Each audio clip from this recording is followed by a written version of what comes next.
sejahtera bagi kita semua.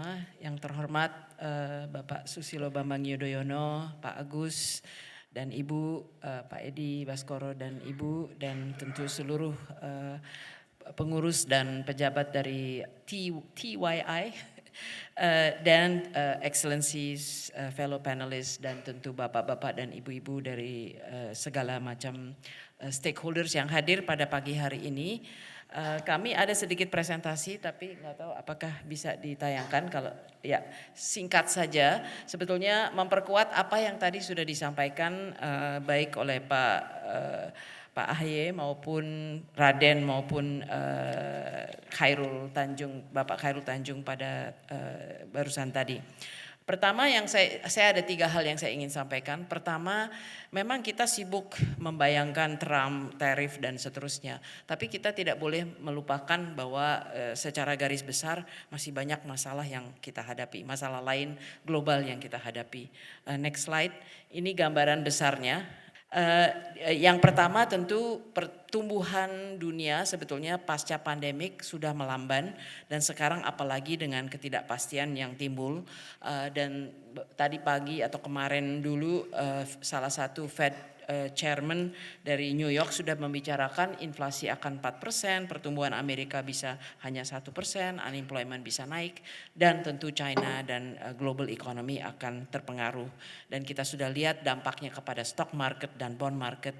Mungkin nanti Pak Hati Basri akan lebih mengupas masalah ini. Tapi intinya kita menghadapi much slower growth, maybe a recession, and certainly increase uncertainty in the economic policy as well as especially in trade policy, which is number 2. Ya, tadi sudah disebut mengenai fragmentasi, dan di dalam fragmentasi dan challenges yang terjadi, kalau kita refleksi ke Trump 1.0 di 2018, ada opportunity juga yang terjadi dengan relokasi dan diversifikasi.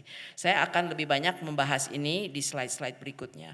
Nah, yang saya ingin hanya mengingatkan kita kembali, di dalam keadaan yang kita sekarang lagi pusing, let's not forget the greater uncertainties, shocks, and disruptions that we are already and have been facing, whether it's the conflicts and tensions, wars and tensions between nations, existential climate crisis. It's there and it's not going away anytime soon, dan akan menyebabkan dan mempunyai dampak negatif kepada pertumbuhan kita jika tidak diatasi. Masih ada isu health dan pandemi, dan the squeeze on the middle class, ya, ini Pak Dede juga mungkin bisa menambahkan. This can lead to social tension if we don't pay attention.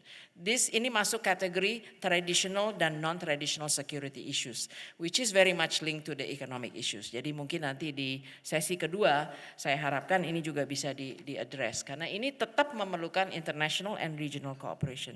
Yang keempat, apa yang perlu kita lakukan? Apakah sebagai Indonesia dan sebagai region? Sebenarnya saya akan hanya bahas yang nomor 2 dan yang nomor 4. Berikutnya, kalau kita kupas sedikit mengenai isu trade, ya, saya ingin kembali mengingatkan kita apa yang terjadi di Trump 1.0. Ya, apa yang terjadi adalah terjadi divergence of investment and trade, ya, untuk menghindari tarif yang, jadi bedanya Trump 1.0 dan Trump 2.0. Trump 1.0 hanya China yang kena. Kalau di Trump 2.0 seperti gambarnya Pak Raden, semuanya kena, ya.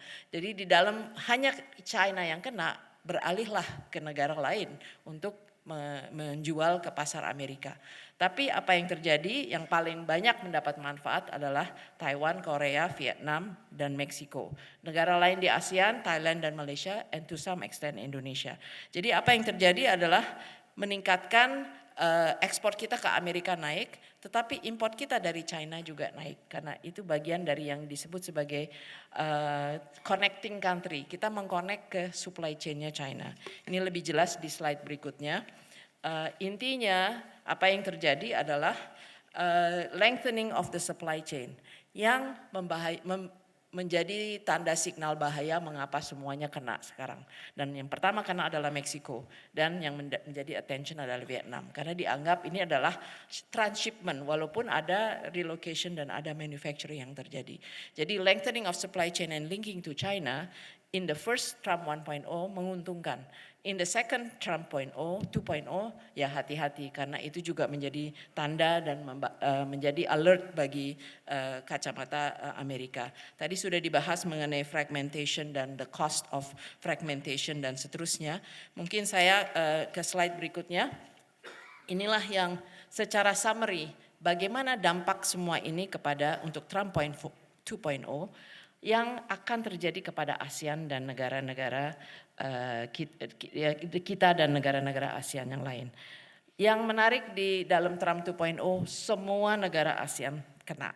Dari 49% Kambodia, 46% Vietnam, Indonesia 32%, Singapura paling rendah 10% dan Filipina 17%. Myanmar saja yang lagi mengalami bencana alam juga kena ya. Jadi semua kena karena kuncinya trade deficit ya. Dia fokus kepada trade deficit.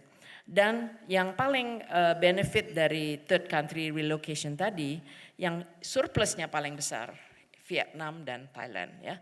Surplus Thailand itu 140 billion, kita hanya 17 billion ya dengan US. Beda jauh, tapi antara lain mengapa itu tarifnya tinggi.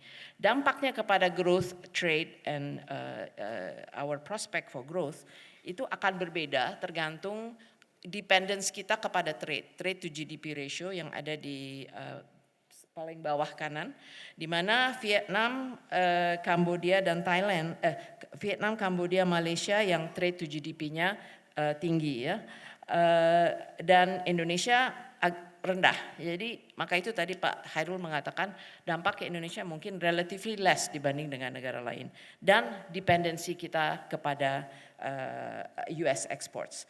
Ada banyak modeling exercise yang sudah terjadi, ada yang ini sebagai gambaran saja, yang warna orange itu yang paling tinggi contraction-nya, yaitu Vietnam. Sekitar -2 sampai -2.5%. Dan ini tadi Pak Hairul benar sekali mengatakan, it's not just the direct impact of the reciprocal tariff, tapi the second round effect terhadap China dan terhadap trade war dan terhadap global growth. Second round, kalau masuk second round itu akan lebih parah lagi. Jadi maka itu untuk Vietnam -2 to -2.5. Untuk Indonesia, all the models are showing relatively low ya, kira-kira 0,3 sampai 0,5% dampak kepada pertumbuhan kita. Nah, ini yang gambaran luasnya dan yang memberi dampak kepada kita US economic decline, 1% US economic growth decline leads to about -0.6 average nih ya on ASEAN growth. For China it's -1% decline in China is -0.3%. Nah, yang menarik, global uncertainty is going to lead to -0.8% decline in growth. Jadi ini sebetulnya kuncinya global uncertainty. Oke, saya akan tutup dengan topik ketiga, apa yang perlu kita lakukan. Semua lagi bingung kan ya. Jadi orang oke, don't panic, be calm. What do we do ya. Dan masalahnya tadi mungkin baik Pak Raden maupun Pak Hairul menggambarkan sebetulnya targetnya apa ya. Jadi kita semua lagi menebak-nebak. Sebetulnya Presiden Trump tuh maunya apa? Nurunin defisit, good deal atau apa? Jadi semua negara sebetulnya sedang menebak-nebak dan di dalam Amerikanya sendiri pun pejabat Amerika juga harus menginterpretasi keinginan dari leadernya ya. Tapi anyway, ketidakpastian meningkat, ada yang kita sebut sebagai weaponization of trade for security, di-re-emphasize lagi ya. Dia mengatakan I'm WTO compliant, I'm using security exclusion ya, ada itu di WTO artikel 21 to implement all these tariffs because it's affecting the US security. Trade deficit, loss of jobs is a US security. Itu dia yang dia gunakan. Ya, inilah di mana nexus antara ekonomi dan security sekarang udah tidak bisa terpisahkan lagi ya. Jadi tambah parah, tambah menajam ya. Dan ini semua akan mempunyai dampak kepada pertumbuhan dan trade dan investment. Apa yang perlu kita lakukan? Di jangka pendek kita harus bisa deal dengan US, tapi menurut saya kita juga harus deal dengan China ya. Di sini cost of April 2 sebetulnya real tetapi smaller than expected karena kita juga ini juga menebak-nebak pause-nya permanen atau tidak. Ini udah ada exception untuk electronic goods apalagi ya. Jadi ini sangat sulit untuk ditebak tetapi perkiraan kita ya mungkin akan tidak separah yang kita akan seperti yang di dalam simulasi model-model itu, tetapi tentu kita perlu antisipasi dengan tadi saya sangat sepakat, let's not waste a good crisis and do the reforms. Karena yang penting adalah, dan saya rasa banyak leader ASEAN juga menyuarakan hal yang sama, internal kita benahi untuk kita bisa menjadi kompetitif dan efisien untuk menghadapi ekspor yang akan kita lakukan untuk antara kita di dalam region ini maupun untuk meningkatkan partnership dengan wilayah lain ya. Jadi intinya the model of waiting for relocation karena tarifnya berbeda-beda antara negara is not a sustainable model ya. It's in the short term mungkin akan kita tangkap, tetapi that's not the sustainable model. Expecting higher growth from China juga not sustainable development model. Kita perlu melakukan reform domestik di dalam negeri. Nah isinya apa? Mungkin nanti kita bisa kupas di dalam tanya jawab, tetapi sebagai DEN kita sudah mendalami hal ini bersama-sama dengan kantor Menko Perekonomian dan KL yang lain. Intinya adalah bagaimana kita melakukan mereduce, ya ini sedih sekali karena kita udah pada 2004 melakukan ini Pak SBY, waktu kita masuk kita melakukan reform, sekarang sebetulnya kurang lebih sama, reduce high cost economy, there is a trade component, import licensing, non-tariff barriers, investment, OSS dan menyederhanakan semua lisensi. Ada bagian yang memperbaiki sistem TKDN, ada juga yang terkait dengan basically good governance and increasing transparency and monitoring dari policy kita ya. Dan ada juga yang harus berpihak kepada sektor-sektor yang akan paling terkena dampak dari slowdown maupun dari dampak tarif ya. Sektor-sektor padat karya seperti garment, footwear, electronics, dan juga furniture, dan yang akan terkena seperti udang ya, udang kita akan kena. Ini semua harus ada policy khusus plus bagaimana manage PHK dan menjaga daya beli. Ya, jadi masih ingat Bapak SBY buying policy ya, itu yang akan mendrive domestic growth ya.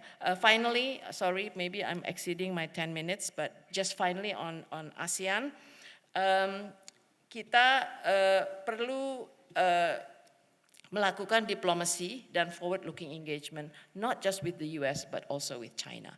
Karena China akan melawan Amerika dan akan juga berusaha melakukan hal-hal dengan ASEAN ya. Jadi di sini diplomasi dan forward looking engagement with the US and China menurut saya adalah tentu kita tidak retaliate, kita negotiate in good faith. At the same time kita melakukan our domestic homework seperti reforms. Dan kita harus memanage apa yang akan terjadi dengan tarif-tarif yang berbeda-beda ini. Kita menggunakan istilah ekonominya itu trade diversion. Yang tadinya mau diekspor ke Amerika, dia akan cari pasar yang lain, ya. Dan itu akan menjadi flood of imports kalau kita tidak memanage itu dengan baik. Dan memang paling banyak dari China. Nah, ini perlu dimanage juga dengan China. Jadi ASEAN perlu respond collectively dan fokus on confidence building. Marilah kita bersama-sama melakukan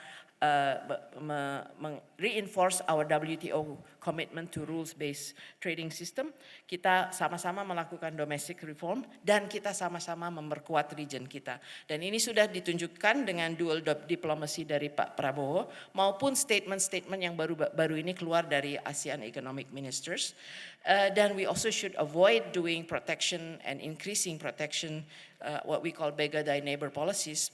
For ourselves, we should be doing domestic reform. ASEAN leadership is key dan calling other, jadi diversification of partners, dan RCEP ini adalah platform yang luar biasa bagus dan penting untuk kita kembangkan dalami, dan ini lahir pada zaman Bapak SBY 2011 pada saat kita menjadi tuan rumah ASEAN, dan ini adalah potential platform ASEAN leadership menggandeng semua dialog partners yang ada, plus kita juga bisa membuka kepada yang lain. Ini yang disebut sebagai open regionalism. In this way, ASEAN and the region can contribute not just for our own interest. Saya selalu ingat Bapak SBY kalau memberi arahan kepada kami-kami yang melakukan international negotiations. Yes, kita harus memperluas kerjasama kita, tapi yang pertama national interest. Baru kita lihat bagaimana kita contribute kepada greater regional and global order, especially being the champion for the region and developing countries. Jadi saya rasa kita tetap bisa berperan di dalam hal itu, tetapi mulai dengan our domestic homework. And what we want is not to create closed blocks, but to create open blocks and alliances with the rest of the world. Ya, nanti one day maybe the US will come back, we don't know.